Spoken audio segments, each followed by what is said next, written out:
All right, so some of you have been coming on a somewhat regular basis. So this is actually like an unscheduled poetry Seudah Shlisheet. Usually I try to find a poet somewhat related to the parsha in whatever way that has been the case. Today, Lea Goldberg, I've been wanting to do her for a long time, and I just chose her. And there is no real connection to this week's parsha, unless we want to understand the connection as maybe the sudden, strange death in the first poem and the silence in the first poem as an echo of the parsha. But that's obviously just me making some sort of connection. It wasn't intended, but I did want to frame it with that. Lea Goldberg is an amazing poet. She's one of the most accomplished Israeli poets of her time, or maybe of all time. She was born in 1911 in Königsberg, which was then East Prussia, and she came to Palestine in 1935 when she was 24, after having gotten an education among other countries, also in Germany. And she settled at first in Tel Aviv, and belongs to the so-called second circle, second generation of Hebrew poets, together with Alterman and Shlonsky and others. And she founded the Department of Comparative Literature at Hebrew University in 1963 and taught there until her death in 1970. She never married. She lived with her mother together in an apartment when she had started working at Hebrew University in Jerusalem. And she speaks to me for several reasons. There was some affinity that I find in many of her poems. And as I was getting ready for this shiur this afternoon, I was reading in this introduction for this anthology of poems, and it says here that she wrote poems of desire and unrequited love, of longing for landscapes, geographic and temporal, that are lost forever, of an immigrant's divided identity and sense of dislocation, of nature that is often unforgiving, but always wondrous. And that is something that I try to do in my poetry as well, and it speaks to me. And it has come up a few times in this introduction, how even though she, from a young age, started writing in Hebrew, and she really worked on her Hebrew to be able to write poetry in that language even before she had moved to Palestine.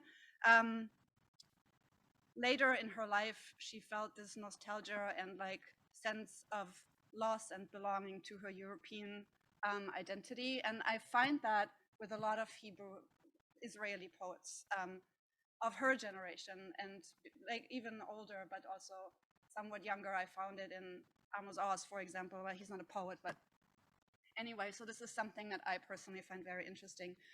I chose two poems. As you know, I'm kind of like going through this book, the modern Hebrew poem itself, so I chose two of the three that they have in this book. I have printed out only the ones in English. It would have taken me too long to type it up in Hebrew. I couldn't find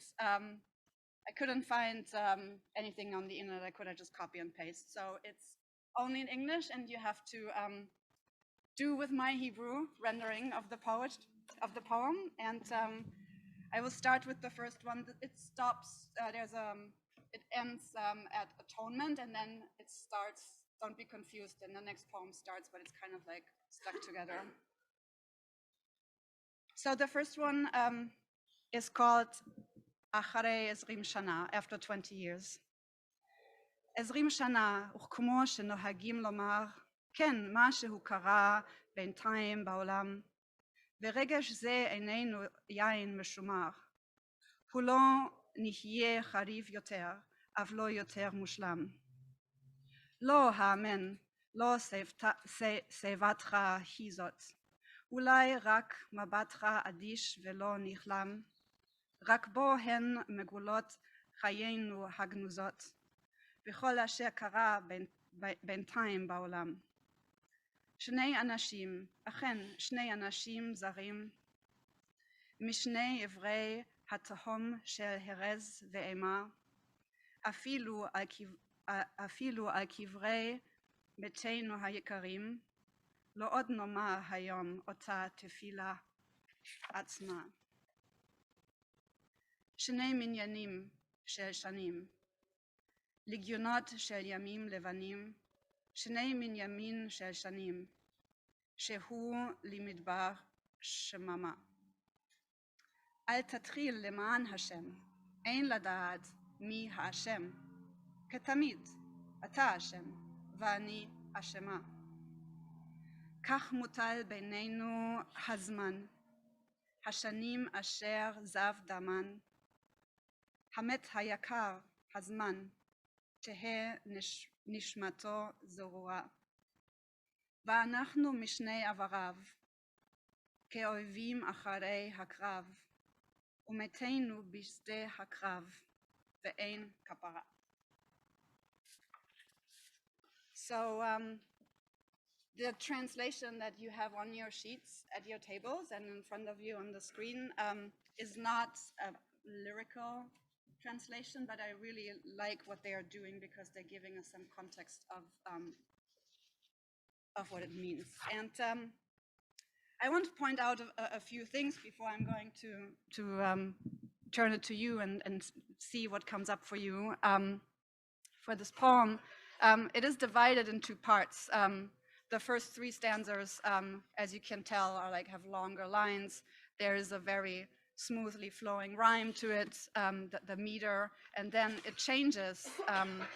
It changes for the remaining four stanzas, where the lines are much shorter, the beats are more staccato-like, and kind of like the whole stance of the speaker has changed, right? I have some things that I would like to share, but I want to hear what came up for you when you were reading this poem. How does it land on you? Pardon? Oh, in English. It's on. I can read it in English, of course. Where is it? 20 years, and as it's customary to say, yes, something has happened meantime in the world, and this feeling isn't preserved wine. It doesn't gain in strength or perfection. No, believe me, it's not your aging hair. Perhaps only your indifferent and unembarrassed expression. Only in it are the hidden scrolls of our lives and all that has happened meantime in the world. Two people, yes, two strange people, on either side of the abyss of destruction and terror. Even over the graves of our dear dead, today we'll no longer recite the very same prayer. 2 tens of years, legions of white days, 2 tens of years, which have become a desolate desert. Don't start now, for God's sake. There's no knowing who's to blame. As always, you're to blame, and I'm to blame. Thus, between us is time laid out, the years whose blood has flowed, time, the dear dead one, may he rest in peace. And we are on either side of him, like enemies after battle, and our dead lie in the battlefield, and there is no atonement.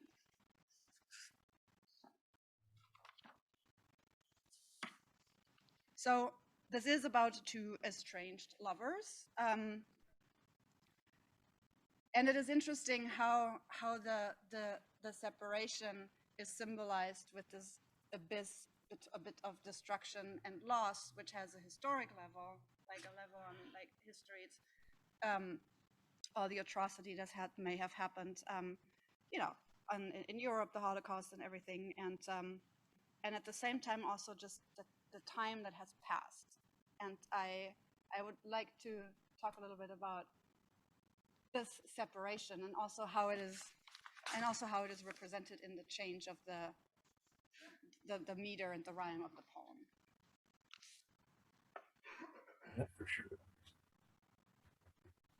Irv, you always say something just because there's so many rabbis here today. I have a question. I have a question. Yeah, when did she write this? How old was she when she wrote this? I tried to find it. I couldn't find it since this is the speaker seems a more mature person with some life experience, and she didn't live that long. She only lived up to 59 years. So I'm assuming it's a later poem, but that's just a guess.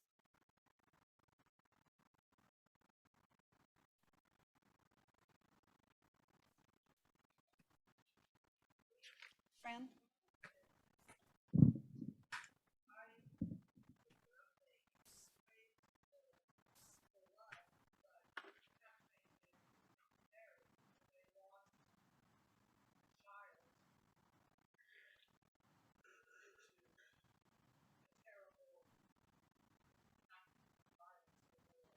Yeah. And that made them become estranged.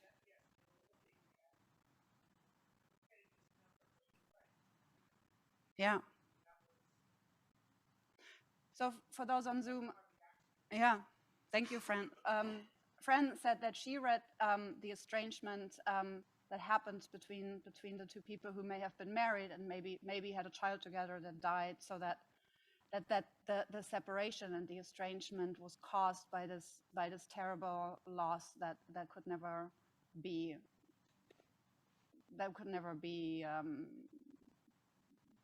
got made better. Right.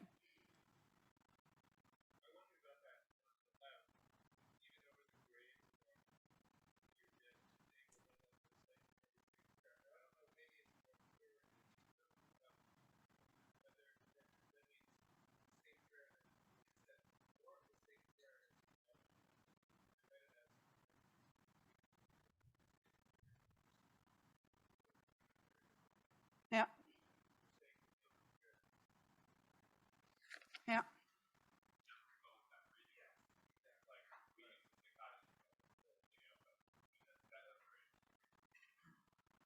Yeah. So the question is whether they are referring that they have said the same prayer together and are no longer saying it together, or if they are saying different prayers. To begin with, it is the same prayer. It's Ota Tefillah. So it would be the same prayer.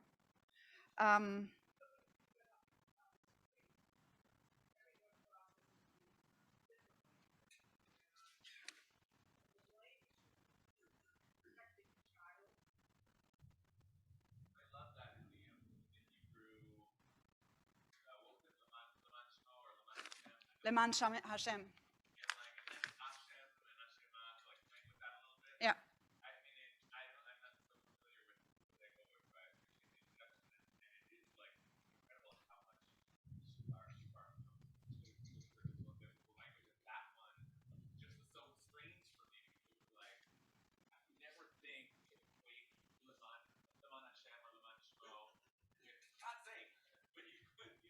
Yeah.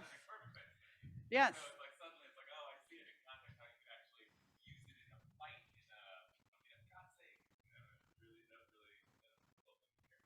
Yeah.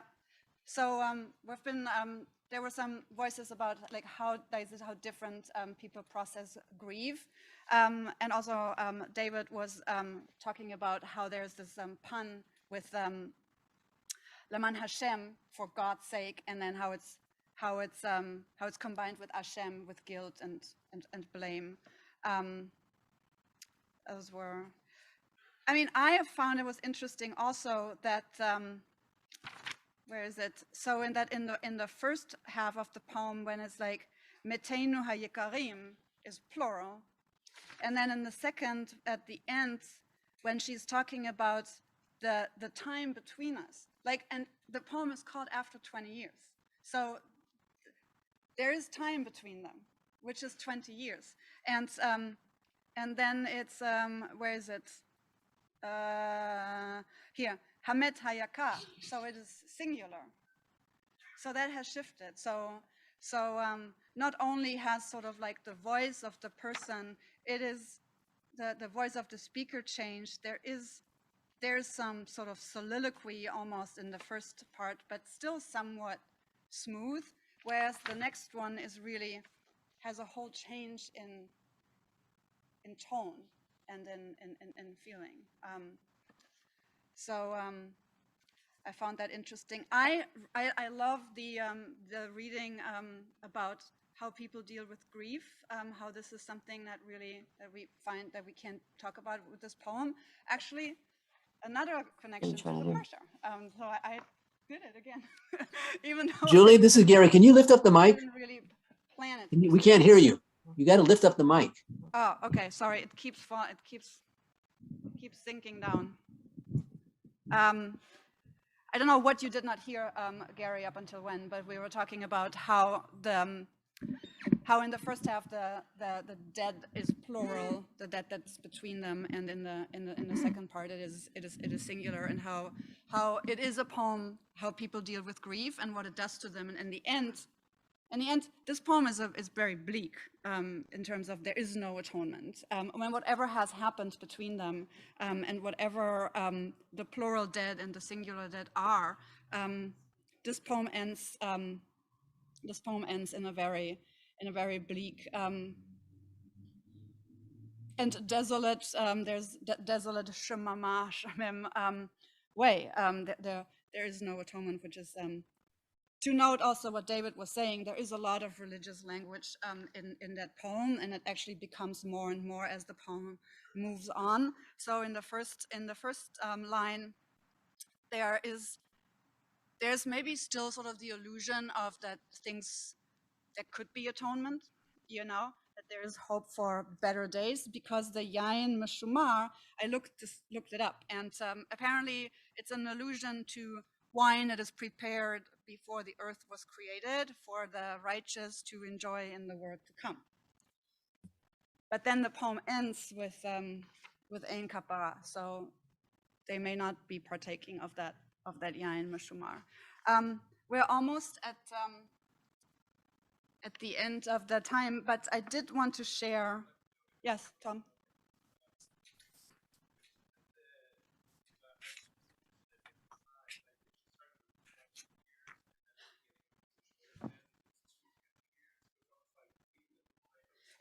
Thank you. I forgot to mention that. Yes, absolutely. And also talking about religious references, it's Shnei Minyanim, right? So Tom was making the comment that the separation that makes them drift further and further apart until there's no atonement is also represented by the Esrim, the 20 in the beginning of the second half is divided into two tens, and there's Minyanim. There's also a line that echoes the El Maleh Rachamim, the Tiye Nishmato Tzurura, and others, and obviously the Kapara. I want to go back to a poem, not go back, but I want to, before we close, just read and have you read along in the English a second poem that is very different. It is also related to time, to the sensation of time, but it is a way more positive poem, I want to say. It is it talks about a moment of basically feeling totally immersed and at one with time.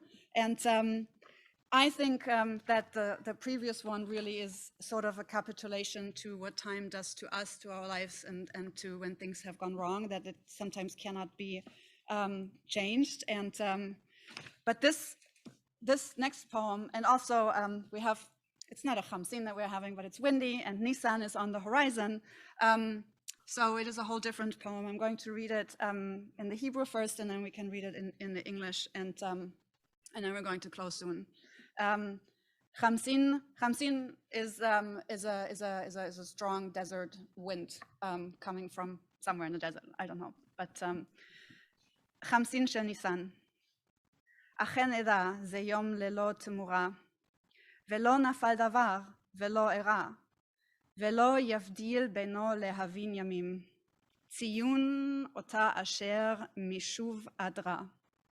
ורק לשמש ריח של יזמין, ורק לאבן קול של לב פועם, ורק לערב צבע של תפוז, ורק לחול שפתיים מנשקות. איך אזכרנו אלמוני איך אזכרנו אלומי סתמי, איכה אשמוע חסדו הפתאומי, איך העמים שיום אחד היה, כל ניד וריח עצם מעצמי. כי כל אילן היה מפרש רוטט, ולדממה עיניים של ילדה, ולדמעות ניחוח הלבלוב, ושם העיר כשם אהבתי. Nisan, Hamsin of Nisan. Indeed, I know this is a day without change, and nothing fell, and nothing took place, and nothing happened, and no mark, no omen separates it from other days. And only that the sun has the scent of jasmine, and only that the stone has the sound of a throbbing heart, and only that the evening has the color of an orange, and only that the sand has kissing lips. How can I remember it, anonymous and vague? How can I guard its sudden grace? How shall I believe that on this day, every flutter and scent was of my very essence? For every tree was a trembling sail, and silence had a little girl's eyes, and tears the aroma of blooming, and the name of the city was like the name of my love. So it's a complete different experience of time. It's not necessarily the passing of time. It's like time stands still. It's a feeling of feeling bound up with the universe and the nature so much that it's just an eternal moment. Does anybody want to say something? We are closing. I guess everyone has said what they wanted to say. So those are, I mean, there are tons of, she has written 11 collections of poems. She's very prolific. 2 poems really don't do her justice, like all of the poets we have talked about so far. But I hope it gave you a little insight about her. And I love to think about time and what it does to us and how we experience it, and how it's connected to the experience of love and what that does to us. And